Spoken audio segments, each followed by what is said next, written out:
G'day, Melbourne Storm fans, and welcome to this special grand final preview edition of the Graveyard Ship. It is myself, Dubs, and I'm joined by the pole man, as I always am, on this wonderful program that has been built out of isolation during Melbourne's COVID disaster that was 2020, but certainly not the disastrous season for the Melbourne Storm. We are into our 13th grand final in just our 22 seasons of competitive rugby league. We're going to review the big preliminary final win over the Raiders from the weekend. We're going to look back at the farce that was the Dally M Awards coverage. Sorry, NRL Sydney, but it was.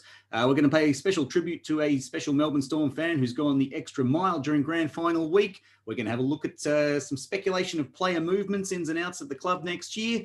We're going to have a big preview of the big dance against Penrith this Sunday, look at all the potential matchups and the key players that we have lining up in the purple. And finally, we'll have our grand final edition of Pole's Ponderings and look at some memes going into NRL Grand Final week. And after that rather lengthy introduction, Pole Man, how's it going? Are you pumped up for Sunday?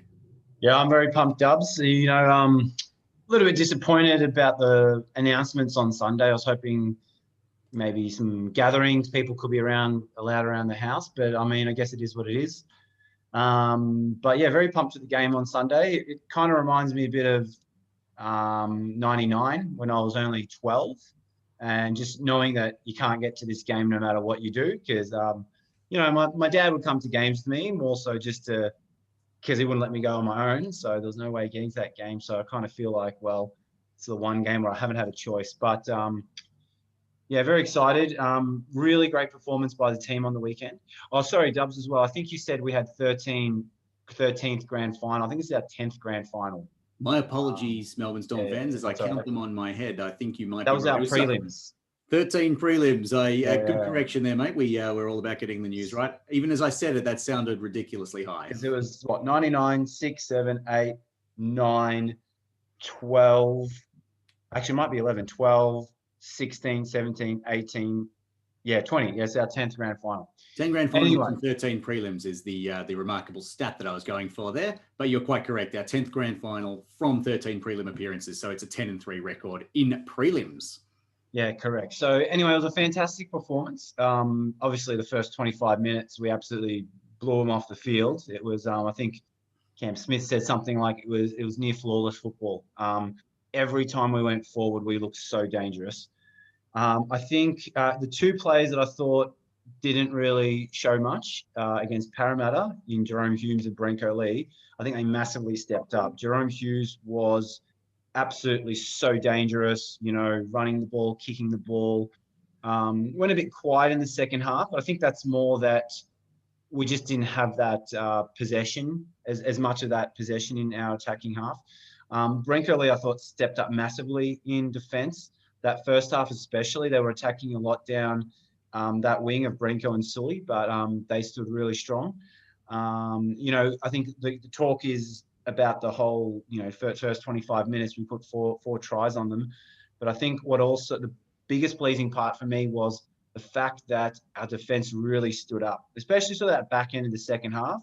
Canberra finally got some possession. They were desperate. They were throwing everything they had at us. They only scored one try. And had they scored 1, 2, then it would have been a much different ball game going into that second half. One big moment for me too was obviously the very first tackle of the second half. They dragged Dale back into the in goal, but how good was that response? Is when it was literally their first set, or not their first set, but we kicked down. It was maybe two sets later, and we dragged their player into the in goal. Like, how good was that response? I think that, for me, that was like, all right, that would have been devastating for Canberra, I thought. Completely. But anyway, what are your thoughts, Dubs?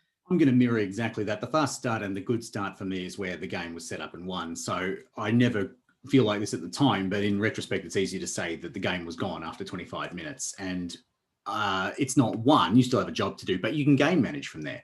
From there, you can dictate the terms more easily and you can force them to change their game style. Truth be told, it could have been more. It was a fingernail away from Josh Addo-Carr having an unexpected try in the corner there as well. Can I just mention on that? Like, that was a joke. Like, if you watch the second prelim the next day, the second semi-final, there was 1 or 2 tries that were given that was probably the same, if not even less, downward pressure Anyway, I just couldn't believe that wasn't a try. No, you're right. And look, I'm But- fine with it not being a try if the soft signal on field is no try, but it wasn't. So, as far as I'm concerned, that's one of those ones where there's not enough conclusive evidence, and it would be fine if it wasn't if they'd said no try and then we'd seen the same decision the following night. I know it didn't affect us, but you say, okay, fair enough. That's what they're doing. That's consistent. But yeah, the inconsistencies that just absolutely pisses fans off no end. But just cycling back to the analysis, you're so correct on Hughes and Lee. Hughes, when he needed to step up, did, and that's so important. Wearing a number 7 jersey in a finals campaign puts an extra layer of pressure on you because you're expected to be a match winner. It's somewhat comparable to being a quarterback in American football. You kind of, I know there's more positions like this in rugby league, but if you're wearing a 7 or a 9 or something similar like that, you're kind of expected to be a leader and a tactical driver. And he was that. The first offload pass for that first try from big crashing try from Jesse Smith from Jesse Bromwich, Jesse Smith, just inventing names there. He was Jesse Smith was a forward for Freo and Collingwood, but I digress. There's a few of us discussing in our Zoom chats, and it was just for me a spitting image of Cooper Cronk offloading 2012 granny to Billy Slater for a similar sort of position try. And that was what he did so well. It's subtle, but it's brilliant. You can be a technically gifted player, but unless you know how to recognize those crucial moments for the late offload, for the call it a dangerous pass, because you risk a turnover, you risk fumbling, you risk losing it, but it has a high reward factor. And Jesse crashing over set the tone for the rest of the match. And if truth be told, the one thing you think when you got a good lead is don't let them start fast and absorb 10 to 15 minutes of pressure after the break. Canberra's credit, they came out and that's exactly what you want to see in that situation. So they clearly were amped up, but then we responded. And it wasn't the pushing them back over a couple of sets later to force a dropout is beautiful, because it actually shows you, yes, actually we are able to respond to that pressure in kind. But for me, it's actually the 2 or 3 sets between that when you have to defend and you have to keep your head, when we didn't give them an inch and we were able to keep repelling them. So they scored again later in the game, but by then the game was dead. Special mention to Dale Finucane, by the way, who scored what was effectively the ceiling try. Dale, I don't know how, admittedly I didn't play league as a kid. I played union, but generally if the line's open, I don't change direction and run at the defender. So maybe Dale kind of gets amped up breaking tackles. But if you look at that Finucane try in the second half, I swear he changes direction to run at the defender. He wanted to fend off. And the thing was that it was a clear runway towards the posts. He could have just kept going, untouched, put the ball down next to the post. Yet he's decided to go into a defender and make the conversion harder for Cam Smith. He makes it. I don't know if maybe because he's a bigger guy, forwards particularly wouldn't be used to getting that clear run of the line. It's an odd situation. Usually they have to break through tackles or they have to sort of brush off the side of somebody. I expect the tackler would have reached him but not been able to bring him down if he'd gone straight for the line. But he takes a couple of steps and changes direction. I just could not. Dale Finucane, you're a strange egg, mate. That was a weird thing to do. But hey, if maybe it's so ingrained in him that he has to run at players that it was almost like instinctively in him. And hey, he scored. So what would I know? Maybe he thought it doesn't count unless he's like pushes somebody off. Like maybe that's like the forwards creed. It's not a try unless you have to like brush someone off. Or in fairness, you can imagine the dressing rooms running up to Big Nelson saying, "Oh yeah, it's fine, but you didn't break any tackles." Yeah. I can imagine Nelson would have run backwards to find someone to bash into before he ran the line. So anyway, just a little side note that apart from that, about as well executed as you could see a preliminary final executed. One of the best prelims we've played in the times I've seen them, because we just were on from the first minute and we set up the game in before halftime, really. That's so very pleased. Just want to couple of things on the refereeing. I mean, for Ashley Klein, I thought he had a pretty good game. Just a couple of things. I thought the Tino Crusher tackle, if you remember that. I mean, all right, he didn't call it. But this is a Greg Alexander quote, because Greg Alexander, when Storm does it with a grubby team, grubby tactics, quote, sometimes players just get themselves into awkward positions. He was running sideways, not a penalty. Like every single crusher tackle I've seen this season, I don't think the defenders ever actually deliberately tried to do it. I think it's just a matter of, I think the point is you need to consciously avoid getting yourself into that position. I'm talking about the defender getting the attackers. And anyway, it's just like Fox commentators. I just can't stand them. And the other big joke was Brenko Lee getting put on report for a high tackle when there was, I think it was Jerome Hughes. His arm was higher than Brenko Lee's arm in the tackle. It was an absolute joke. So I'm glad that was thrown out. Funny thing is, we have video refs for this reason. Generally, if you put something on report on field, you've seen something pretty serious. And Brenko's arm, he obviously swung his arm in the tackle, but it's hit him right there in the chest. And it hasn't even really slipped high. Sometimes you see those slip high and you're forgiven for the high shot because you don't actually go in and punch that. He's punched the chest. It's the top. It's not even above the ceiling. So that's a silly report from perhaps a ref who got a bit overly officious. And the other major thing, the miss from, okay, fair enough, Klein might not see it because it was off the ball. Touch judge said nothing, but the bunker didn't say anything, was John Bateman blatantly throwing punches at Justin Olam in the 48th minute. And then he's crying after the game. So I don't really have any sympathy for him there. He was crying because his punches didn't land. yeah, exactly. But anyway, other than that, I'm going to have one more gripe there. Yeah. It would have denied us a beautiful moment when Justin Olam just pounced on a farcically loose ball for the third try, I think it was, for the Papa's little grubber kick in goal that bobbled up straight up and missed every Canberra player on the radar, and Olam just did a Superman jump in and stole it midair. Yeah. So it was well worthwhile keeping it, although it was out a bit wider. I'm sorry, but a couple of weeks ago, we considered a penalty try against St. George because somebody laid a fingernail on a runner. Yes. Pappenhausen got crunched. And I think the consensus view was, the tries, it negates the advantage, but a penalty tries under the post. So had we drawn or lost by 2, you would have said, well, there you go. If that's a grand final moment to get a kick under the post, you'd want them paying the penalty try, which, as far as I'm concerned, is pretty blatant when Pappenhausen's about to dive on the ball in goal. But the other thing was ripe about. And I was going to say, the other thing, that Canberra play should have been binned, regardless if it was called a penalty try or just a try to Olam. He's clear professional foul. But anyway, again, it's good that these things happen in games that don't affect the results. That's all I'm going to say. Hopefully nothing like that will happen next week. Let's hope so. To me, it seems pretty clear cut. But anyway, my friend, you were going to tell me a little bit about your thoughts on the Dally M Awards, because 2 years in a row, it's been an interesting's my polite way of saying bizarre and farcical situation where we've had an award that's known beforehand. I mean, so a leaky sieve happening up there in NRL headquarters. Yeah, exactly. It was leaked to the Daily Telegraph. There's a meme about it coming up later in the show, folks. So watch out for that. All I wanted to say, I've never watched the Dally M's because this is the first year I've got KO. We're in lockdown, so what else am I going to do apart from watch sport? So I watched the Dally M's for the first time, and it was just amazing how you wouldn't even think Melbourne made the top 8. You wouldn't even think Melbourne was in the league because they had the obligatory interview with Cam Smith being the captain of a grand final team, but the rest of it was all about Penrith. And there's like 5-6 Penrith players made the team of the year. We only had Addo Carr and Cam Smith. I thought Justin Olam got hard done by. I thought he should have been. Half his year was exceptional.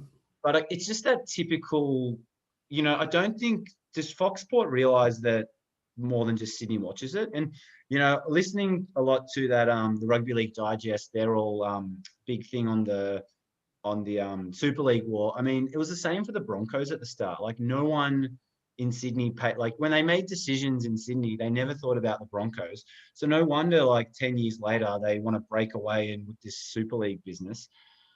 So that's the solution, Dubs. We need to form another Super League with Melbourne Storm front and center of the. I'm joking. But anyway, I just thought it was a fast. Super Southern States Leagues, just us and the Adelaide Rams going everywhere. Yes. Yep, us, yeah. But congratulations to Jack Whiten. It's about the team, not the individual, but still a good, yeah. Just to clarify too, Paul, this is not bitterness reflecting. Penrith had an exceptional year. They're minor premiers. You would expect them to get plenty of press coverage. The problem we have, I suppose, is that there's 2 teams. It's the first and second teams from this year. two exceptional teams. And even if you hate us, and they do up there in Sydney, we know that. Not everybody, but a lot of them do. A lot of the old heads do.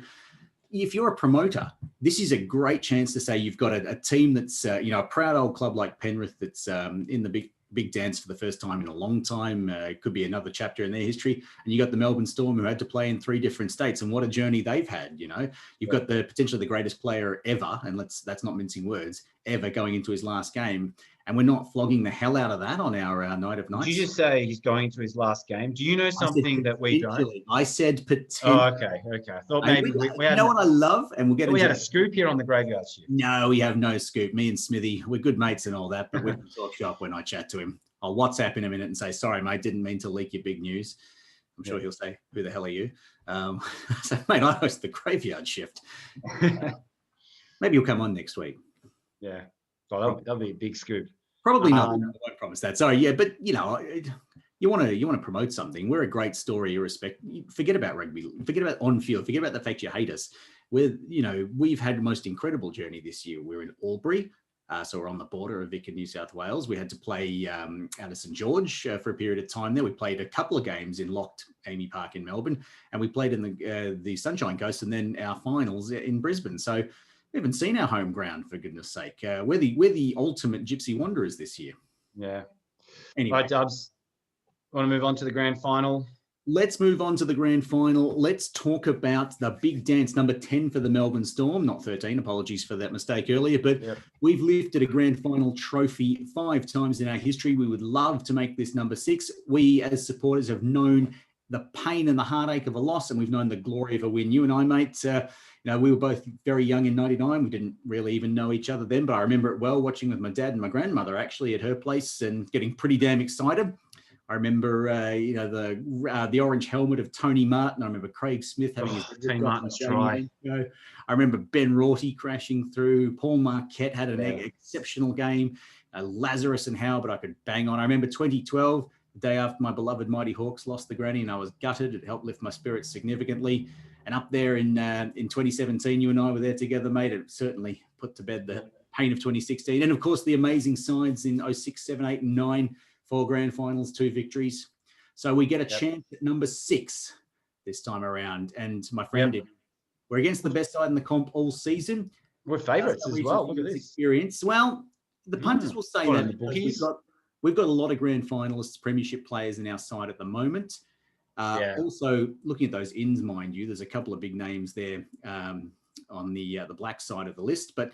Let's walk me through the lineup, mate, and let's see if this is what we'll see starting. Not much to really mention. It's an unchanged lineup from last week, which is you'd expect. So our reserves have been Eisenhuth, Momirovski, Kamakamika, and Riley Jack. So there's really nothing. Knowing Bellamy's probably not going to do any wild last minute changes. So unless someone gets an injury or something, I can't imagine that's going to change. On their side, they obviously get Kickout back. Very good play. He was very good against us back in round 6. I remember I was at the local pub here, watched that game with Griff. It's $3.50 pots, Dubs. I'll give it a plug. The Summerhill Hotel in Reservoir. Wish it was open. You and I could trek down there. That's within 25 k's of both of us easily. Yeah, shame they're not open. But I don't think, other than that, I don't think the Panthers have really changed anything. So, I don't think there's any surprises there. What are your thoughts leading into this game? First of all, away jersey. What do you think? So we're going to be wearing our away jersey. Bad omen, doesn't matter. What are your thoughts? I'm actually am one for omens sometimes, but one omen that I'm not ever particularly bothered by his jerseys. That's just a sign that for the first time we're going in as the second place team or the second team into the grand final against a side with a dark jersey that would genuinely clash with ours. So look, plenty of great teams have had big moments in the biggest moments in their away jerseys. So Richmond Footy Club broke their drought a couple of years ago in the yellow on black stripe. The black on yellow stripe. My football team in England, Aston Villa, won the European Cup in their white away strip, their greatest moment in the club's history. Greece in 2004 won the Euros in a white strip. So it happens. Sometimes it doesn't matter what top you're wearing on the park. Many of the greatest moments in our club's history have been in yellow strips and white away strips. And there's the various away strips we've had. I like our away top, and I really just don't care. I think when it comes down to it, the players out there will be proud to be wearing that jersey. They'll be proud to be out there, and there are far too many experienced, level-headed players to be bothered by the colour. So yeah, they'll have the V, which is great. I mean, one thing about this season is I really love how the players have really, really been playing for us, the fans back in Melbourne. So, you buy your membership every year, and as a fan, you want to feel like you have some sort of influence on the results, and that you actually have some impact on the players. And the fact that they, keep talking about us, it's about we're playing for the fans back in Melbourne, for our loyal members. I think that's, awesome. I'm more than really pleased with that. And I hope they're paying attention up in Sydney, where they think we're a new franchise that has a few tag-alongs and free tickets. That's certainly not the case. In the early days, when we had a couple of ordinary years after our initial success, we sort of built a core group of fans. We didn't necessarily sell out stadiums, but we survived and thrived through some very tough times, and it means a lot to this city. It means an awful lot to this city now. It's very much entrenched in our livelihoods down here. And that starting lineup you see there, mate, that I think is the best back line we have available at the moment. Yep. The one conversation that came up in our immediate group of supporter mates is that Momirovski may have been parachuted in for Lee, and he still might. I'm going to back Brenko Lee based on what I saw in the prelim. I thought his defensive work was exceptional. And that is, there are two players, particularly in that reserves list, who I think will be very stiff. Love big Tommy Eisenhuth, and I think he's very versatile for a big player. Yeah, he's had a great season. Momirovski is probably, if you told me 6 weeks ago I was going to say Momirovski out for Lee, I'd have said, geez, give me Momirovski. And part of me still thinks that, because I think he's just got strings to his bow that Lee doesn't. But I don't think right now changing that is probably on Bellamy's mind. Yeah, there would have to be something go wrong. The other player I have to feel a bit for is good old Riley Jacks. I often speak about a fondness for him. I think when you've got a player like Riley Jacks in your extended squad who's there, does a job through the season, it's moments like these when you build up to a grand final in a competition where there's always someone who misses out, and the contributions of all those guys and others shouldn't be forgotten in what is a big, long season, because to get there, you need those sorts of players. So I don't think you'll see it change that. The only potential change I can see is maybe Dale starts at lock and Nelson goes to the bench, but that's much of a muchness for me. You'll see heavy rotations from those guys in general. Nico Hines in that last bench spot, well, he might be taken out if we want somebody who's likely to give it more game time. The counterbalance to that is Hines can play a few different positions. He's easily a wing or a fullback. I'm going to suggest that Bellamy knows better than us at this stage, but I'd be maybe 75% confident that that's the lineup you see on match day on Sunday. Yeah, I'm pretty confident. I'm surprised at the whole Nico Hines getting the bench spot over Riley Jacks. Thinking Bellamy might go with the more experienced sort of head in that position, being sort of the backup, I guess. Yeah. But obviously Nico has earned his spot. Dubs, I think I'm quietly confident going into this. A lot of people saying the Panthers have had a soft run, but in saying that, they've still won a lot of games. They haven't been they've been under threat. Like, they're good under pressure. In both their finals encounters, there were times that they didn't look like they were winning. They were going to win, but they still pulled through. So, you got to give respect to the Panthers. But I just think from what I've seen in our attack this year, I just think we've got so many weapons. I think it's going to be a high-scoring game with the six again, and I think that our defence can and will stand up. I think for me, it's for them. It's a lot relies on Nathan Cleary, and so if we can do an effective job of not shutting him down completely, that might be impossible, but limiting his influence, then we can go a long way to winning this thing. They've got to worry about Jerome Humes, Cam Smith, Cam Mumster, Pappenhausen. We've got a lot of different. I think we've got a bit more variety in our attack. So I think that's what might be the difference on game day. Our attack is exceptional. We've probably got the best wing pairing in the league, and best pairing in the sense they're both super talents. Addo Carr can run like anything. And Vunivalu's aerial threat is unbelievable. That and the fact that he's so dexterous. I don't know how he managed to take that try in by walking through 3 tacklers with an inch of space. Pappenhausen, when as a line breaker and as a pace runner, is unbelievable. Olam and Lee in the centres. Lee's obviously not a particularly attacking player, but Olam is actually a remarkably dangerous attacking threat as well. And then the kicking game, Hughes has lifted his game exceptionally. He's not, a Brett Kamali or a Cooper Cronk yet, but he's actually doing a pretty damn good job. Munster is one of the best 5'8s going around at the moment, and Cam Smith is one of the best players ever. So, and that with a pretty damn solid, experienced forward pack behind them too. I would say that if we are to lose this game, it's because Penrith found a way to break us down. There's no excuse for these guys not to perform. That doesn't mean they win, but Penrith have to turn up and play their best to beat us. And if they do, and we can't get past them, then that says more about them than us. I don't think this is going to be a team that gets out there and flounders, because our last grand final appearance 2 years ago, we were slow out of the blocks, we got caught out, and we paid a heavy price for it. It wasn't actually a massive flogging in the end on the scoreboard, but if you look back to 2018, that first half hour when we copped the 3 tries, we were done. And we fighting our way back in the game, we just never found an avenue back in. 2017, good start, 3 tries to none at halftime, and we were in great shape. And that was, almost the inverse. We ran away with that. We're in such good shape.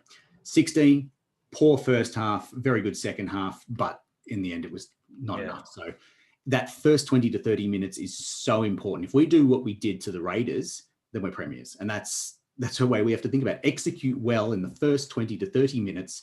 We've got so much grand final experience. They're more than half the team has played in the grand final. More than half the team's won a premiership. Not so in Penrith. Doesn't mean they won't win, but we need to settle better and settle early, because that Penrith team has won a lot of games this year. And if we let them get into a rhythm, they'll remember how to do that. And you know what? There was a lot of dropped ball in that Panthers Rabbitohs game as well, so it kind of makes me a little bit more confident. I thought our game against Canberra was just in general a higher quality game than the Penrith South Sydney game. But our set completion was unbelievable in the first. Yeah. And that's when you look at it, that's what's going to be the difference in a game like this. Take your chances and score when you have your opportunities. Absolutely, those kicks need to be precise. Those crossfield kicks to Sully, they need to fall 6 inches from the line, 6 inches inside the inside touch as well, so he can knock it back to someone. Ed O'Carr, if he can get a little bit of space, he's away. If Pappenhausen spots a gap, he needs to pick it. Lee and Olam, they need to execute their tackles brilliantly. And Big Nelson and Jesse and Kenny, they need to be hitting bloody hard in those tackles. This is a grand final. Everything is on the line. And they know that. They've been there before. Yeah. So I say that's not arrogance. That's just me pointing out that if we have the tools to win. For Penrith, it's more of a psychological battle than it is for us. There's also the pressure of the home crowd, but that can lift them too. So we need to shut the crowd down early, because Penrith will get noisy. They'll get behind them. We hit them hard early. We score early. It might shell shock them a bit. And I get the feeling if they got up and got the crowd behind them, that's when we could be in serious trouble. Yeah, we're against the whole of Sydney. We're going to be a 9-10 split, I feel, in the stadium, which actually leads me to another thing I want to talk about. The special fan you told us about. Can you see the Sydney Morning Herald article, Dubs? Yep, we can. Yeah, so I just want to give a big shout out to this guy called Chris Tomlin. Chris is, I guess, representing the Melbourne Storm Active Supporters Group. This was before we made the grand final even. In anticipation of making the grand final, he has created this COVID-safe plan to try to get Melbourne fans to Sydney. I think roughly it's like leaving Amy Park at 4 a.m. We stop once in Victoria, with toilets on the bus. Then we go to Sydney. They're at the stadium for 4 hours in a completely separated, isolated section. Get back on the bus, drive back to Melbourne, one stop on the way home. You're home by, midnight or whatever. So he's come up with this plan. He's put it forward to, I think the big one is the New South Wales government, the New South Wales Department of Health. And credit to them, they actually took the time, wrote back to him, give a nice letter that basically said no, but he's still pushing. He's been getting a lot of media this week, so his Sydney Morning Herald article about him and his plan. I think he was on ABC radio today. He's been on Triple M. So yeah, good on him. Like, that's awesome, because I would, at this stage, the year we've had, I think I'd give an arm and a leg to try to be there. I was even thinking, like, is there, some back roads you can cross the border, and just don't go on the Hume. Just, take like a 15, 16-hour trip to Sydney. Oh, But you're a pretty handy swimmer. I know the Mighty Murray's wide, but I reckon you can get across. If you don't mind my asking, can you tow me or something? I'm a great swimmer. I Murray's reckon not that wide, so it wouldn't be too hard to do. no, it's not at all. Actually, I work it sometimes up in Swan Hill, and it's a lovely place there. And I reckon squeeze between some of the houseboats and just dink across. That is not serious, folks. That is a joke. Please do not suggest that I am advocating for us to break quarantine laws. However, yeah. So for the Melbourne Storm game, you did not hear that suggestion here.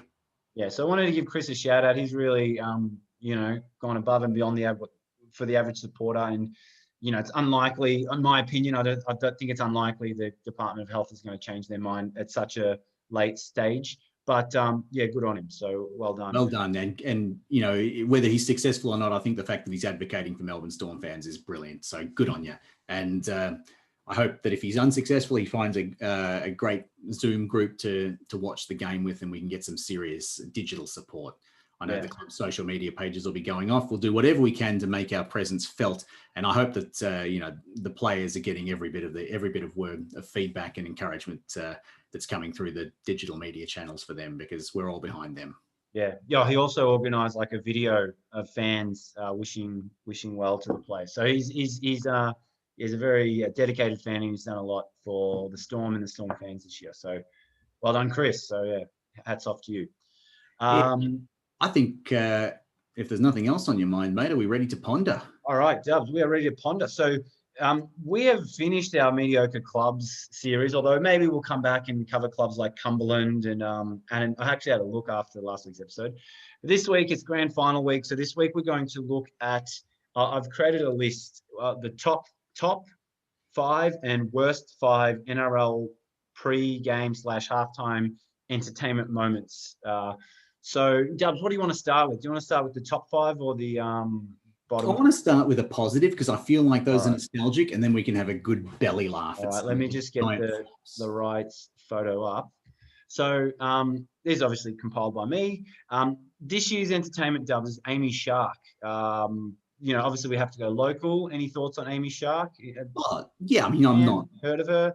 Yeah, look, I think she did that. She does the Tell Them All I Said Hi song, and she's clearly done quite well for herself. She's a local artist, so they're supporting her. I think she's from Sydney. Look, if truth be told, you wouldn't kind of look at Amy Shark and say that's a great traditional blue-collar rugby league type act, but that's, at the same time, I'm not sure that they had many options, the NRL, so she's certainly recognisable. She'll be good for... Barnesy was available. Well, if Barnesy was available, he would have been great. But at the same time, we've got to go for who's available. And, credit to the NRL. They found someone who's reasonably well known. I think as well as they could do in with the resources they had. So good on them. See, for me, it's got to be that, it's got to be some music that's going to get the fans and the players in the mood to play rugby league. So I don't know if Amy Shark, I'm not saying she's a bad artist. I just don't think. No, she's great, but she's not really my cup of tea either. And I don't think she'll be one who's great for stadium gigs. She's probably more of your more intimate arena type gigs where they can really absorb the music. For me, I think you want your classic, simply the best pump up songs. Yes, Thunderstruck before a Melbourne Storm game. Lots of big, heavy bass lines and distorted guitar. So, good luck to her though. I'm sure she'll be good. Yeah.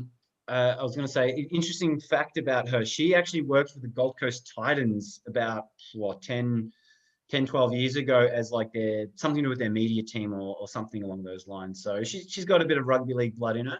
I was just going to say, the recent Challenge Cup in England, I think her name was Lizzie Johnson. She's like a classical opera singer, was singing the national anthem, and she tweeted, and it popped up on the Twitter, and I tweeted out to her saying, just make sure you cover Working Class Man. And she liked the tweet, so she was all for it. And I tweeted the same thing to Amy Shark, but she hasn't responded to that tweet. So Amy Shark's too big for you these days, mate. That's disappointing. No. So Lizzie, I hope her name's Lizzie Johnson. She's my favorite British singer now. Anyway, let's get into this top 5. So we're starting with the best. So to start off with, I just have photos.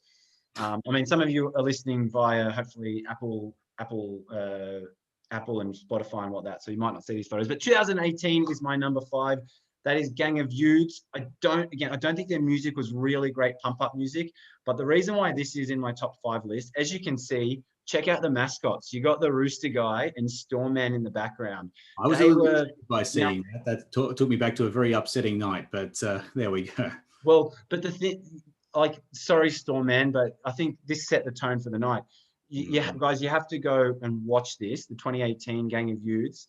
Good band, it was a good performance and all that. But the Roosters, the Roosters mascot he's getting so into it. You can see him there. He gets the hands up, he's clapping and waving the arms. Stormman just sort of is in the background a bit and just, it kind of keeps out the way. But the Roosters guy, he's front and center in the mosh pit and he's going for it. So I thought that was a great moment. It was really funny. Like, you see all these fans and then just this massive chicken head. Tom Petty already.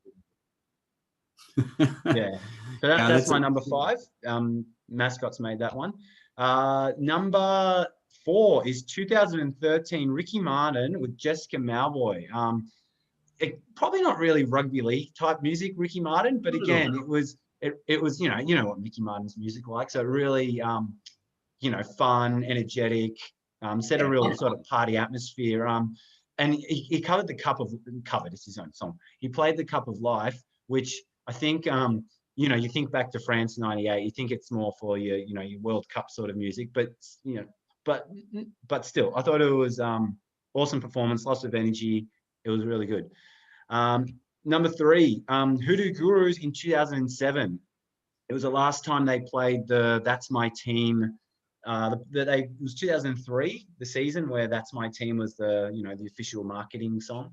And 2007 was the last time they played it. They played it really well. So just, again, a really good performance, good music. Good Aussie band, yeah. Good Aussie band. Can't go wrong with that combination. Number 2. Fancy.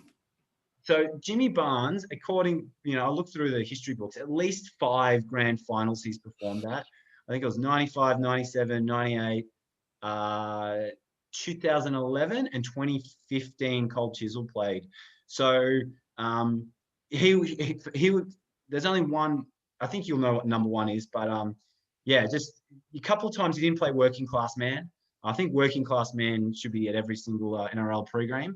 Jimmy Barnes should be at every single NRL pre-game.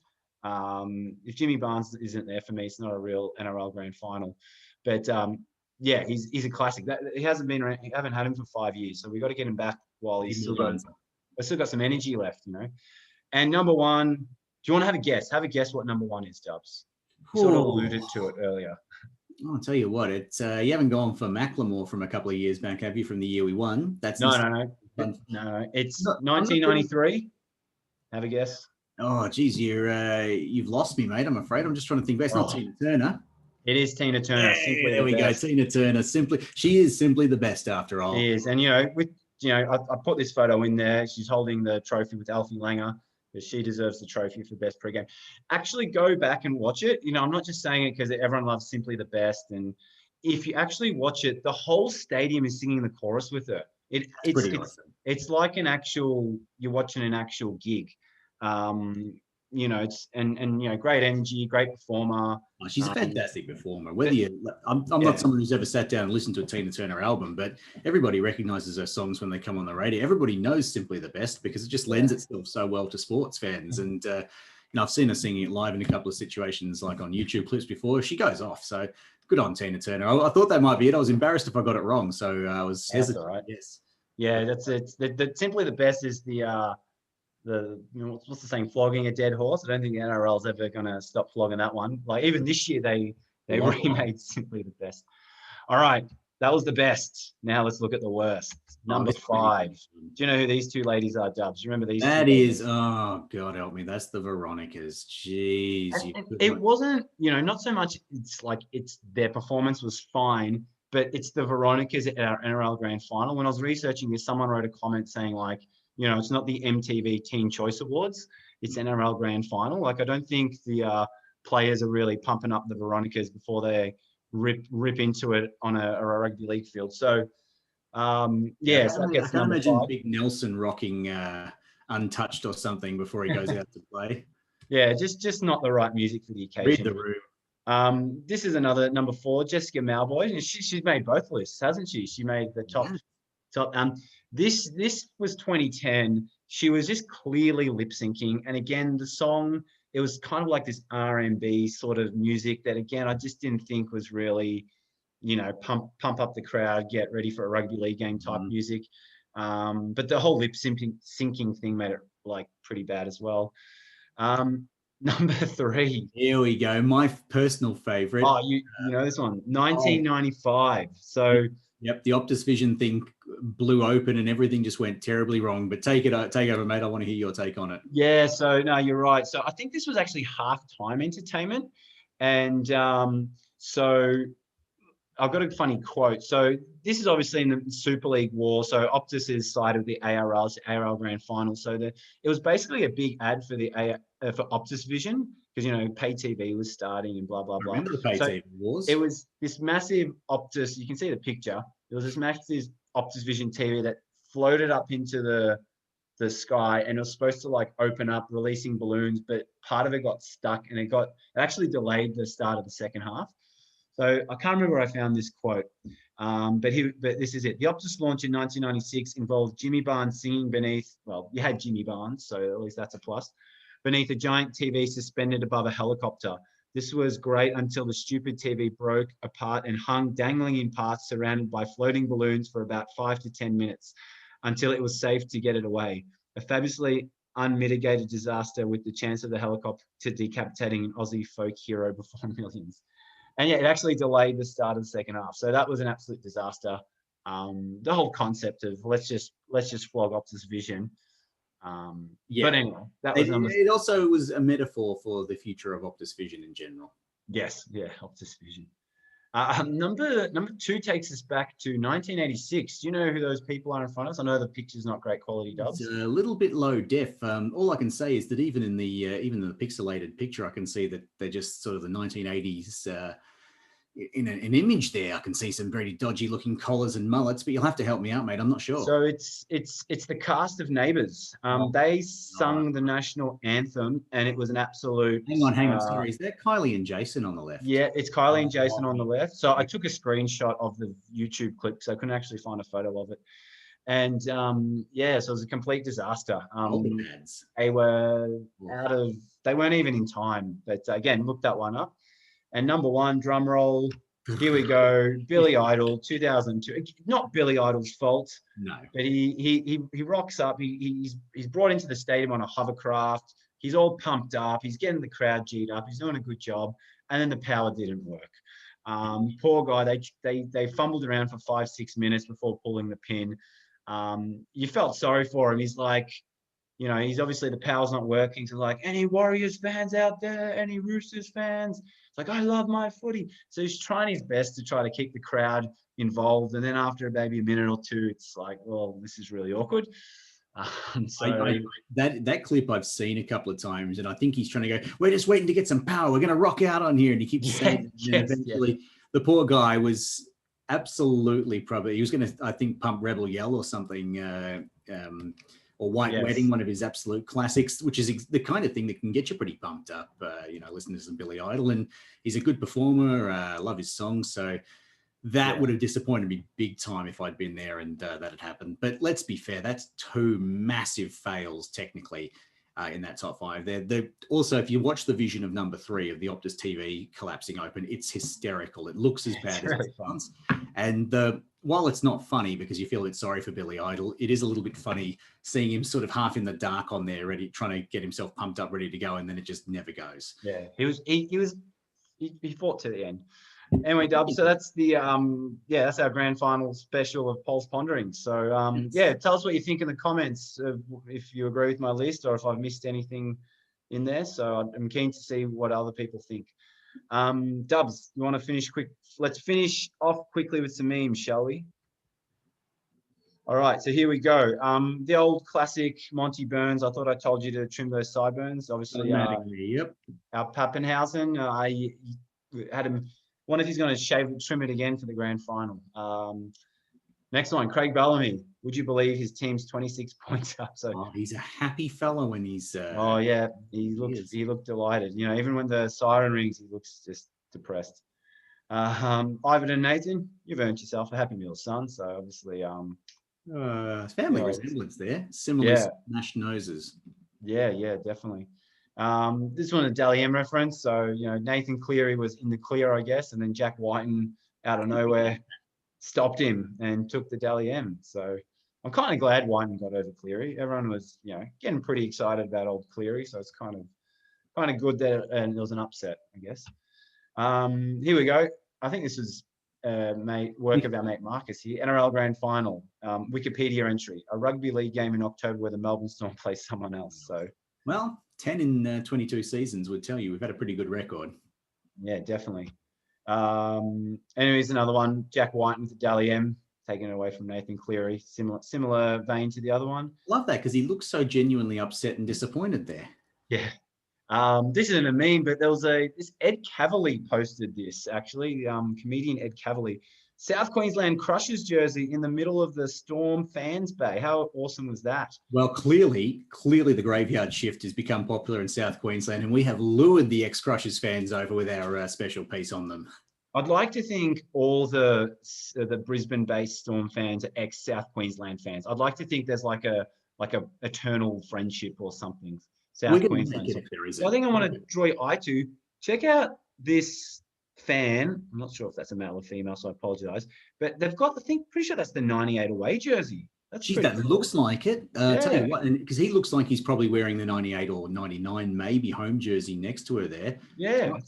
Maybe they've got a pair of originals from 22. So the bloke on the right of there as well with the bald head, he's got those are some very early years jerseys. I've got one from 2000, which is similar-ish to that. But those are some great vintage jerseys. When you can buy the 98 ones quite comfortably, but they don't have a little Nike tick. So to actually get one with the Nike tick is from the actual year. So, but anyway, let's move on. And this is basically Sydney this week. Why all the black? Homer's decked out in his Panthers gear. Why all the pearls? Why all the 15,000 rings? Why anything? So yeah, pretty much every Sydney fan this week. Anyway. And one more about the Dally M's. Now, NRL. Now, I bet you're all wondering who the Dally M winner is. Daily Telegraph. Not really. We peaked while you were in the John. So you know what? It's funnier because you can see that happening. Yeah, and just Daily M. They spelled Daily wrong in this meme. It doesn't matter.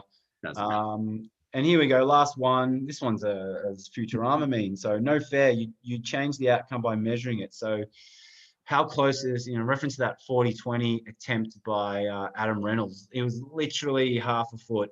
It was an exceptional kick. It was as good a kick as you'll ever see, undone by the fact that technically he was 2 inches over.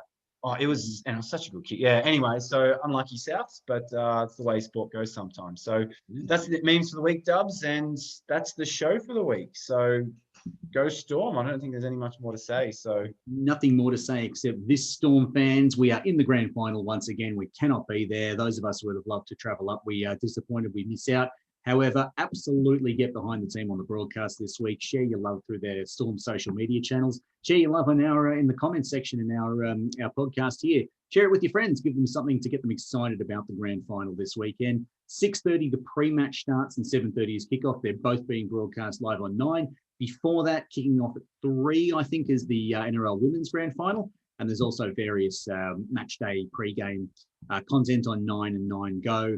There's a Sunday footy show that starts around 12 or 1. Check your local guides, but get on your Zoom calls, share it, get out in the social media world, make your love felt through cyberspace. And if you're anything like me, get in trouble because Jesse Bromwich crashed over an early try and you jumped up and your wife is wondering why you're waking up your infant son. He didn't wake up though, so he's clearly getting used to growing up in a Storm household. But I'll have to, maybe she'll throw me out in the garage this Sunday. I don't care. I'm going to be jumping up and down like an idiot. Yep. Yeah, definitely. So yeah, let's go Storm. Let's hopefully we'll be meeting this time next week, Dubs, dissecting another premiership. So guys, just remember, like, subscribe, share, comment, tweet, get the word out there. And yeah, go Melbourne Storm. Go Storm. We'll see you all in spirit on Sunday to get behind the boys in purple.